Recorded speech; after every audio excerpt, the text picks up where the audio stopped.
I got a drone. I don't know, I'm like quite excited. After a long wait, finally I have this in my place. I think I just peed a little. No. That I do not. I'm so excited, I can't really wait to open this up. And on my note, drum roll please. Drum roll!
Wow, this is one hell of a drone.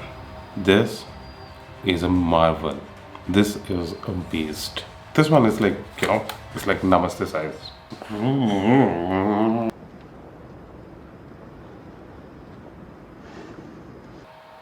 I have no words to it. The build quality is amazing. The stability is great. The tracking modes are amazing. For me, as an experience, I would say it's an amazing drone to have. It's one piece that you definitely won't regret investing in. And I really enjoyed every bit of it. The only thing I couldn't really do is the 8K hyperlapse, which definitely I will explore more and more, and I'll have more videos coming up. Overall, this is one small beast that you can take along with you, and it kind of blows your mind. I'm here to explore more in this, and I'm sure I'll explore a lot. And if you like my video, please do subscribe. Stay tuned.